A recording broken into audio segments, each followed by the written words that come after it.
Vamos começar mais um Estúdio A, ainda em casa, porque a pandemia ainda não acabou. Vamos manter os protocolos, tomar a segunda dose. E nessa entrevista de hoje vai ser a banda Arandu Aracauá, entrevistando aqui o nosso querido Zândio, direto de Planaltina, no Distrito Federal. 3, 2, 1, uma claquetezinha para dar o sync.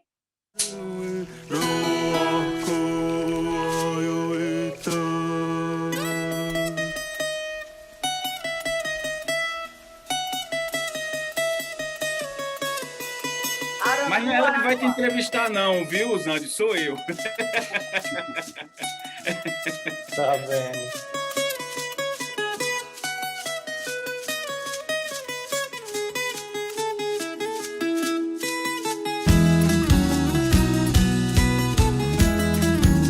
Posso botar o áudio lá para gravar, Adriano? Pode, podemos aí, estamos todo mundo ok? Seu áudio está ok? O meu forte mesmo, eu acho que a minha maneira de compor, as melodias, elas são mais indígenas mesmo, sabe? De música regional.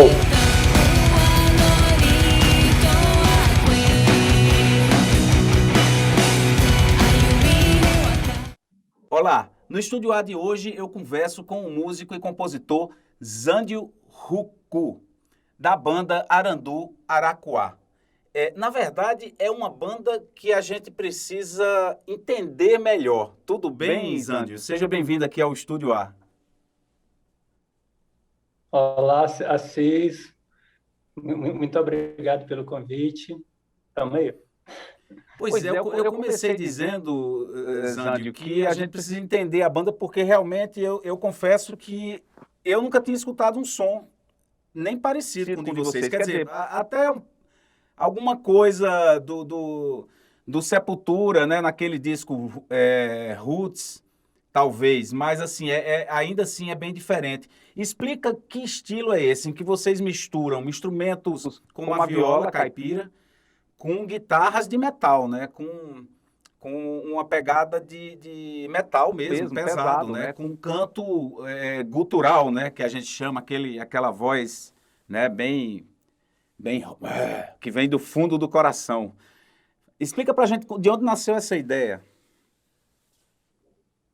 Olha, na verdade, toda essa mistura foi um processo meio que natural mesmo, né? Tipo, eu fui criado perto de uma comunidade indígena, minha família é por parte de pai indígena, isso na região central do Tocantins. E daí, toda essa caminhada de depois sair para estudar, e depois já adulto aqui no Distrito Federal, né? Vim para trabalhar e tentar montar banda. E aí chegou aqui, eu já tocava guitarra e viola, e aí todo esse processo de querer fazer alguma coisa autoral mesmo, né?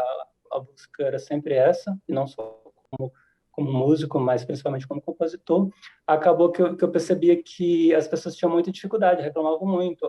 Eu já me inseri mais no metal mesmo, né? Foi o nicho ali que me deu mais oportunidades. E eu vi que reclamava muito, né, da forma que eu tocava. Falava, não, mas isso é uma coisa de forró aí, de Nordeste, é uma coisa de índio, que porra é essa? A gente não toca assim.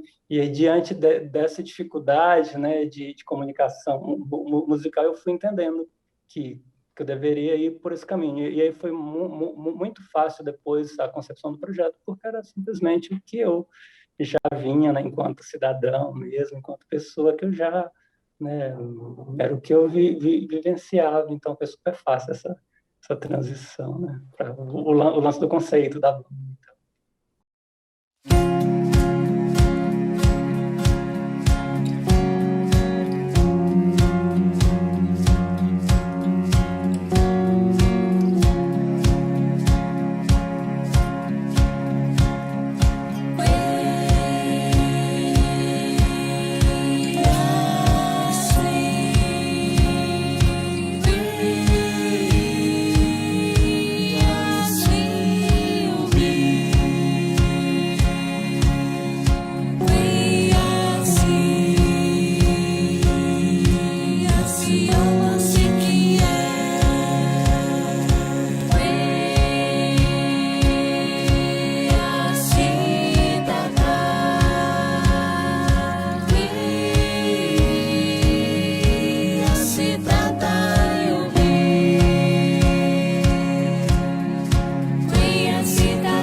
Pois é, em alguns lugares eu li que vocês se autodenominam de metal indígena, mas na verdade é muito mais do que isso, porque além dos sons propriamente, que a gente poderia chamar de sons indígenas, né?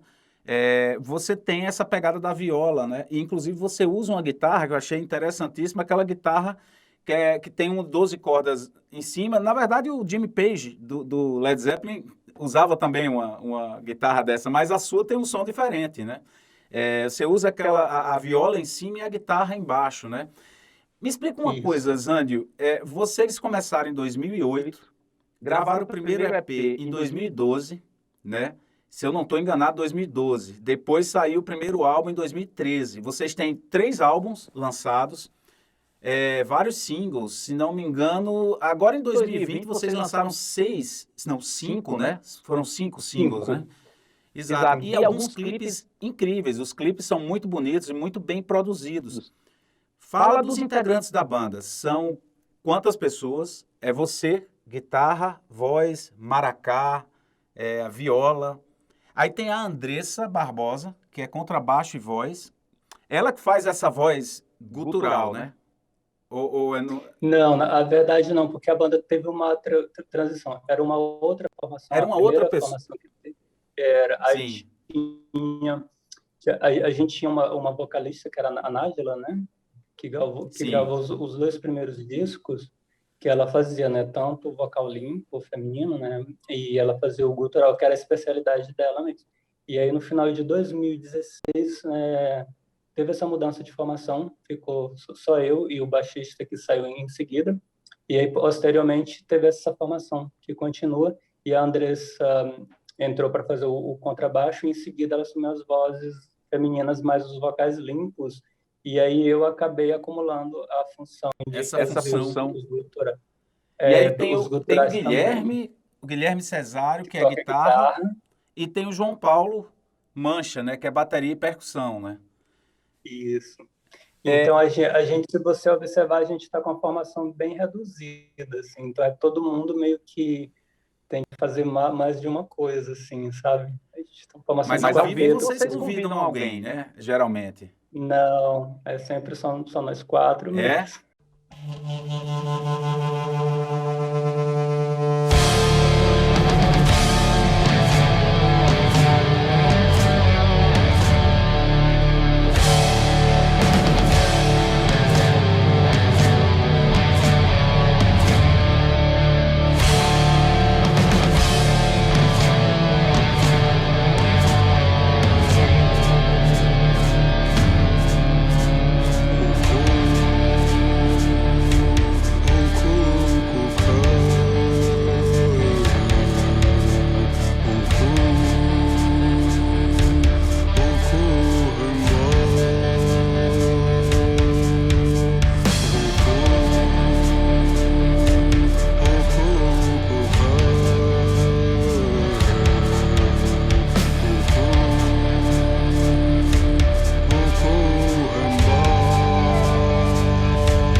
Agora eu estava escutando, Zândio, e eu percebi que agora, em 2020, vocês lançaram uma música que eu acho que o nome é Amarran, que ela não tem guitarra, não tem Amarran. Eu não vou saber dizer o nome de nenhum disco aqui, porque todos os nomes são em língua tupi ou guarani, ou enfim, que são duas coisas diferentes a princípio, né? Mas assim, vocês lançaram uma música agora em 2020 que foge também desse conceito do metal, né? Porque essa música ela não é um metal, ela é uma coisa mais, ela tem uma limpeza maior, né? Tem uma outra ideia surgindo? Então, na verdade, desde o do nosso primeiro lançamento, porque o disco full tem 13 músicas, né? A gente tem muita possibilidade, 11, 13, de explorar. Então, a gente faz o que vende mesmo da banda, é que tem todos os elementos, né? Tem a parte heavy metal, tem a parte bem indígena, tem a parte que mistura tudo, né? Tem a parte da viola, né? E só explicando da guitarra, né? A parte de cima é a viola, que são 10 cordas, né? E, obviamente, foi a inspiração da clássica guitarra de 2 braços, né? Foi só uma adaptação para poder levar para o palco e tal. Então, assim, a gente sempre colocou, então teve sempre músicas acústicas no disco, pegada mais regional, outras sem guitarra, só mais cântico. E aí, como agora a gente está fazendo um formato diferente, de não lançar mais discos, por enquanto, sair lançando single, então as pessoas estão percebendo mais, porque, por exemplo, essas músicas mais acústicas ou só cânticos, dificilmente a gente fazia um clipe para elas. E agora a gente está tendo essa oportunidade de divulgar uma música por música, as pessoas estão começando a perceber essa diferença. Mas não é só uma banda de metal, tem tanta coisa, né? E é interessante falar isso porque a gente, na verdade, é uma banda de metal porque foi o meio que acolheu. Quando cheguei para Brasília, eu fui aceito no meio do metal, mas eu poderia fazer um indie ou um rock mais brasileiro, ali, alternativo, né? A gente poderia se encaixar em coisas talvez mais MPB, mas o metal foi meio que acolheu a banda, né? Então, na verdade, o começo foi meio que a gente, no primeiro disco tinha mais vocal gutural também, porque a vocalista da época, ela não sabia ainda cantar limpo direito, teve que se adaptar, todo mundo teve que se adaptar muito à proposta da banda, e aí a gente colocou mais da parte extrema no primeiro, aí agora que a gente já tem uns músicos que conseguem, né, fazer uma coisa, uma certa que tem mais teoria, tem gente que tem formação em música agora na banda, que é o caso do Guilherme, então a gente consegue, né, fazer essa mistura mais, né, valorizando muito mais as melodias, né, os arranjos ali um pouco mais complexos, é uma evolução natural de banda mesmo, sabe?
Era isso que eu percebi, na verdade, a banda ela é muito ampla essas composições são todas suas, Zândio? Não? Tem feito, porque geralmente são suas, mas como você está falando dessa formação que vem de 2016 para cá, e até de uma certa forma o som, na minha opinião, o som evoluiu, porque eu escutei do primeiro disco até agora esses singles de 2020, e eu acho que é uma evolução de vocês.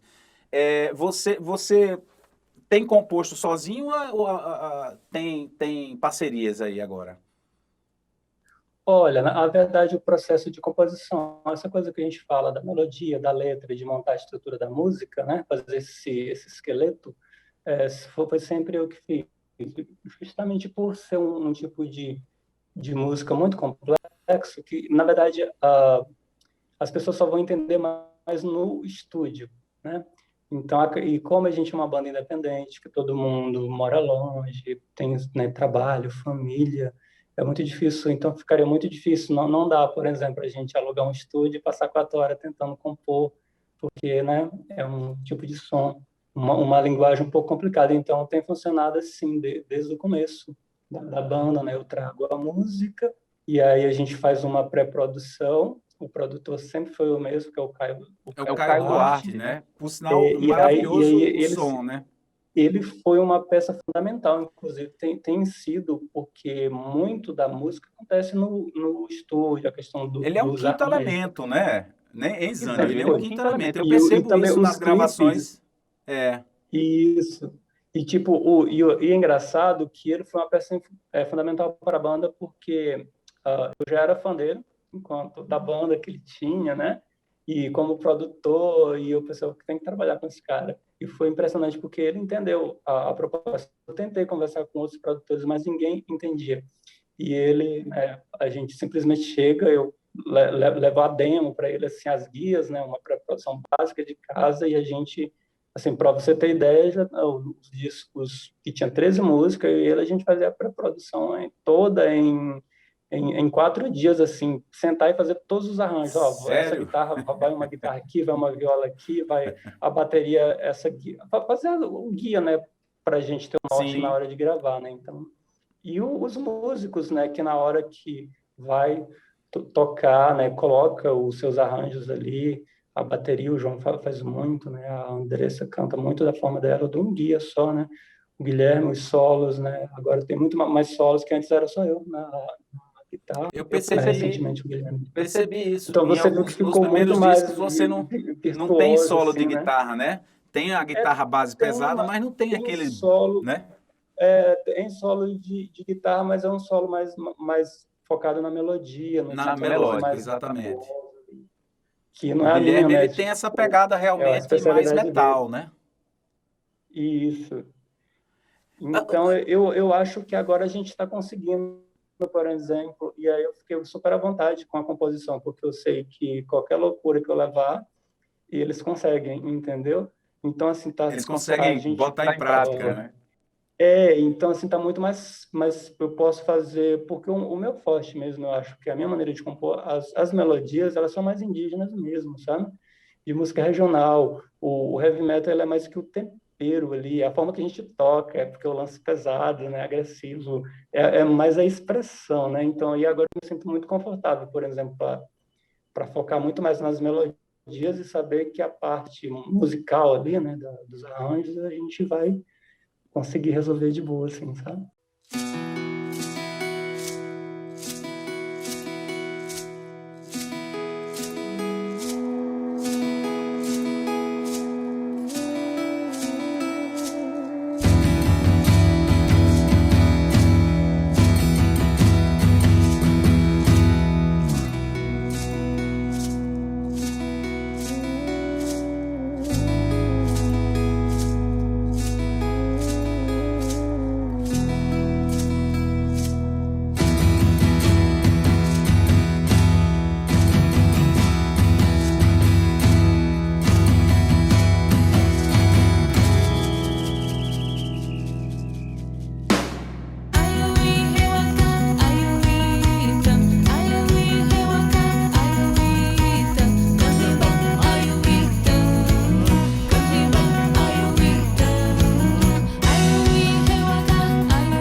Zândio, você sabe que eu tenho um dicionário que é enorme, assim, de tupi. Só de tupi, não é de tupi-guarani, porque, na verdade, guarani é outra coisa, né? E a gente sabe que o Brasil tem, por exemplo, o nome dos estados, das capitais, muitos deles vêm do tupi, né? De Paraíba, Pernambuco, Curitiba, Maranhão, e aí vai, né? Se a gente for... Os nomes de praias no Brasil, lá na Paraíba, por exemplo, é Manaíra, Tambaú, Jacumã, ou seja, são todos nomes tupis, né? E aí, se a gente for falar em nome de fruta, de comida, aí a gente vai longe aqui, né? Mas eu fiquei impressionadíssimo com a forma de você compor essas letras. Me fala para as pessoas como é que você aprendeu alguns dialetos quando você morou lá no Tocantins, nessa tua vivência com essas tribos. Se não me engano, nos territórios do Xerente, é isso? Xerente Craô, Isso, não é isso? Craô são os maiores, assim, os principais povos ali da parte, o Xerente mais para a região central e os Craôs mais para o norte, já perto da divisa com o Maranhão, né?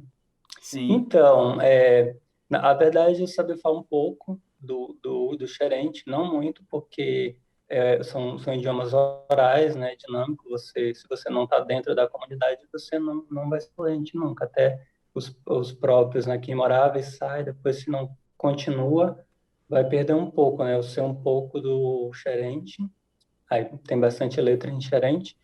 Chavante eu sei um pouco também, por causa de um amigo daqui de Brasília que me ensinou, e é um pouco parecido com o Xerente também, porque são do mesmo tronco, que é o G, né?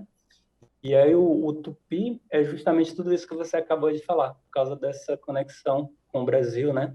Essa aqui que foi um idioma que foi usado, inclusive, né, que foi pelo primeiro contato né, com os povos do litoral que falavam, né, que era tudo do tronco tupi-guarani. Então, os próprios, nesse processo de colonização, né, o próprio Anchieta acabou formalizando, escrevendo, né, esse idioma, dando ele uma forma, obviamente que da forma que ele entendeu, né, aportuguesando. Sim.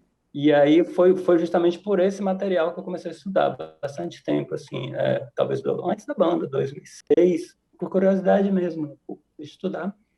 E aí eu percebi que poderia ser usado. E é importante falar também, como você já falou, né, que o Guarani é outra coisa, não é utopia, apesar de ser parecido, por ser do mesmo tronco. E também tem ainda povos que são tupi, né, principalmente no litoral de São Paulo, que eles falam o tupi.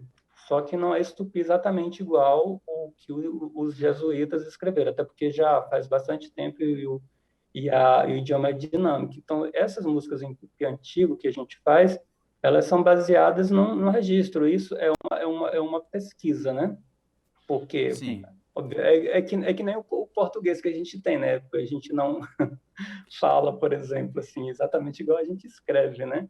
Então é isso, basicamente é isso. E também as letras eu faço muito, e aí a pergunta que eu acho que as pessoas sempre falam, quando eu vou compor música para Arandu, eu não penso em português, porque se eu tentar traduzir, não funciona. Não uma funciona, outra tipo né? de linguagem, eu já tenho que ir com essa cabeça, porque se eu for querer escrever em português, eu vou escrever um monte de coisa, eu vou escrever uma letra gigante, depois eu não vou conseguir. E aí é justamente essa coisa. Aí, na verdade, conta, você não, né, a gente sabe, né, quem estuda idioma, não é necessário só entender o idioma, tem que entender a cultura, né, ali para você poder se inserir ali, né?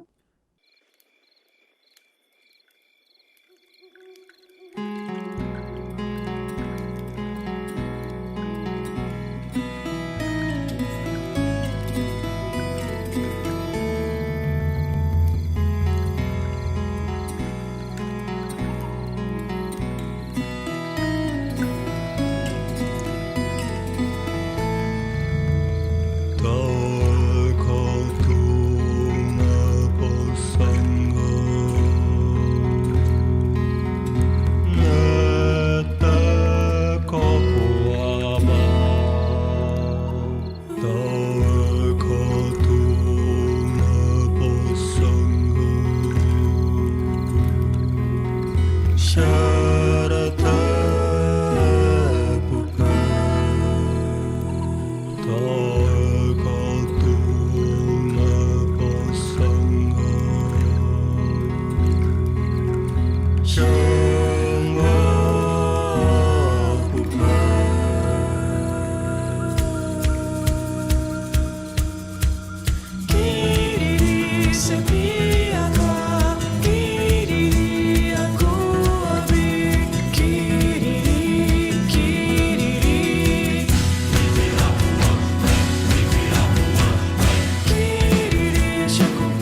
É o nome da nossa língua, quando, na época do Tupi, era Nhangatu, se não me engano, né? Se não me falha a memória aqui das minhas pesquisas sobre isso. Me fala, todo mundo vai te fazer essa pergunta, não tem jeito. O que significa Arandu Araquá, né? Que é o nome da banda. Enfim, e cada disco tem um nome que realmente eu não vou saber traduzir aqui, ou melhor, falar, né? Mas fala pelo menos o nome da banda, né? O Arandu Araquá, de onde vem, o que significa, né? Arandu Araquá é do Tupi, em tradução livre, significa sabedoria do cosmos, sabedoria do movimento do céu, ciclo do céu, né? É mais, né, com uma tradução livre. E eu tive acesso a esse nome através de um escritor indígena, que é Cacaverá, é um escritor bastante conhecido, e aí ele dá, né, o conceito, né, estava falando sobre cosmologia guarani, tupi-guarani, e aí na época eu achei que era um nome, né, que tinha total a ver com o projeto, com as músicas que eu estava escrevendo, né, e a grafia. E aí já pensei na logo também, sabe como que é artista? Não basta o significado, tem que ter o...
Pois é, vocês têm esse visual, um visual que mistura essa coisa da mata, ao mesmo tempo sei lá, de uma coisa cósmica mesmo, né? Isso aí é uma ideia Pois é, que está cara. bem presente Assim, visualmente falando, né?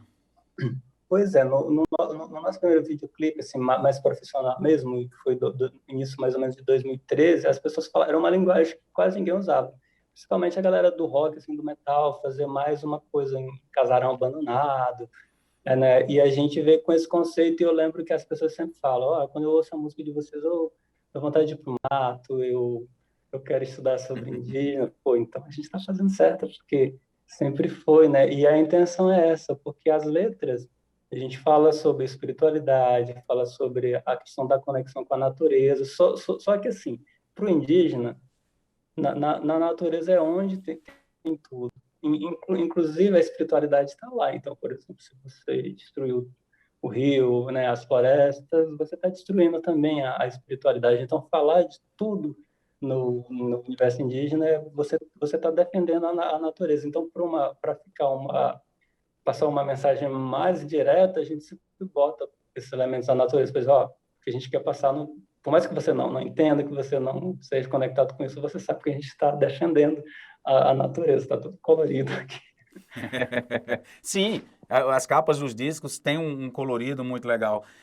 Para a gente finalizar, vamos convocar o pessoal para escutar, para conhecer o trabalho, para quem não conhece, né? Então, como é que é a divulgação da banda hoje? YouTube, vocês têm uns belos vídeos lá, né, no canal da banda. É só pesquisar, a gente vai botar aí também. E nas plataformas, né? Todas as plataformas digitais, os discos estão lá disponíveis. Por sinal, são muito bem gravados, bem produzidos. Parabéns ao Caio Duarte junto com vocês aí. E eu diria que, eu posso dizer então que o Arandu Araquá é uma mistura de metálica com música nordestina e música caipira. Isso, como música indígena, é uma mistura. Sim, com música indígena, claro. Mas, assim, o principal da banda que eu acho mesmo é a questão indígena, nas letras e nas melodias. Tem muita mistura, mas a principal mensagem é essa mesmo, né? Mas sim, total, né? A referência, por exemplo, de fora seria o Não, Metallica, porque né? assim, quando a gente escuta a viola, a gente lembra um pouco de Nordeste, um pouco do Centro-Oeste, mas assim, dentro, isso é uma sonoridade básica da banda, porque o resto é muito ligado à questão indígena, realmente, a parte toda da letra, né, enfim, tudo realmente, inclusive tem que ter tradução para a gente entender o que se está falando, né? Bom, a gente vai ficar por aqui. Manda uma mensagem para o pessoal aí, convida o pessoal para conhecer o trabalho. Bom, agradeço a todo mundo que está assistindo, né? É só dar um Google que você terá acesso às nossas redes sociais, o trabalho está todo nas plataformas digitais. Dá uma curtida aí, divulga. Isso aí. Não, vocês têm um belo público. Eu percebi que vocês têm crescido, né, em termos de público. Assim, existe um público bem específico aí que curte o trabalho de vocês. E vai ser interessante aqui no Estúdio A. O pessoal que assiste o Estúdio A hoje deve estar assim, uau, tá diferente o som hoje. Porque às vezes a gente bota uma música instrumental calminha, outra vez uma MPB, e hoje a gente está com um som realmente assim, ímpar, né? Que as pessoas não estão acostumadas a ouvir, né? Eu dou parabéns a você e ao pessoal da banda, e a gente vai acabar com música, né? Vamos ver mais um clipe aí da banda para a gente se inspirar nessa natureza indígena. Muito obrigado, Zândio Ruku. Obrigado, Assis.